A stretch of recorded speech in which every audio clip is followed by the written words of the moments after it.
Cabin Creek Mysteries, The Secret of Robbers Cave, Chapter 12, In a Hurry. The next morning, Jeff and David were eating breakfast in their kitchen nook. They could see across the creek to Claire's log house.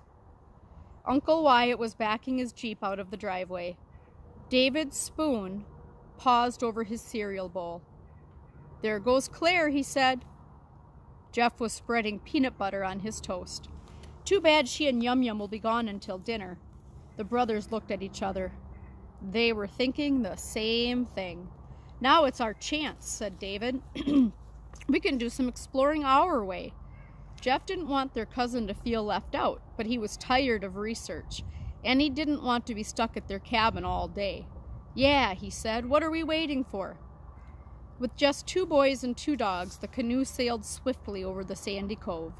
Jeff and David wore baseball caps to keep the sun out of their eyes. So far, it was the hottest day in June. The fort was shaded by the pine trees growing through its roof. Because summer heat was hard on old Tessie, the brothers put her inside with Rascal so she wouldn't be lonesome. They went to the spring to fill their canteens and the dog's drinking bowl.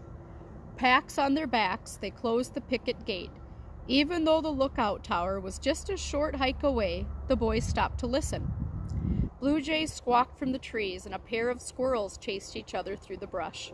"That noise is just animals," Jeff said. "I don't think the McCoy boys are out here. We would have heard their outboard motor. And their loud voices. I bet they haven't been back since that first time." "I hope you're right," said David. The lookout tower was easier to climb now that they were used to it. When they reached the platform, they took out their binoculars. They felt anxious as they scanned the island for intruders. They could see their canoe on the beach, but no other boats on the lake. However, on the far shore, there was someone standing on the dock by their house. It was an old man with binoculars. "Mr. Welbeck," David cried. "He's been watching us. We better hurry and find the cave before he decides to come out here." Jeff pointed to a cluster of bushes below. "What about that boulder that looks like a hill? There could be a cave around there. Let's check it out again." "Yeah," said David. And he stretched his leg down to the next branch and began his hurried descent. Jeff followed. Twice, Jeff stepped on his brother's hand by accident, but David didn't complain. Explorers didn't worry about such small matters. A few minutes later, the brothers stood before a wall of brush and scrub pine. They were drinking from their canteens. The heat had made them thirsty. They hadn't been wary or afraid of Lost Island since that first day with the storm, but now Jeff was uneasy again. Rain clouds had suddenly darkened the sky. A breeze was stirring up dirt. Just then, a candy wrapper fluttered in the wind. It crossed their path and became trapped in the underbrush.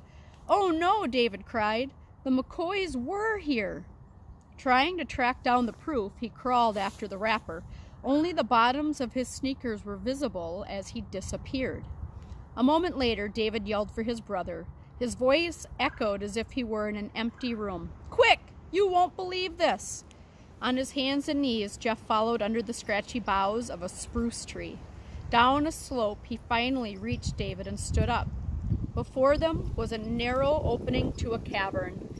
It was dark, and they could feel cool air coming from within. "Is this really it?" they asked each other. No wonder it was hard to find. Suddenly, the sky flashed with lightning.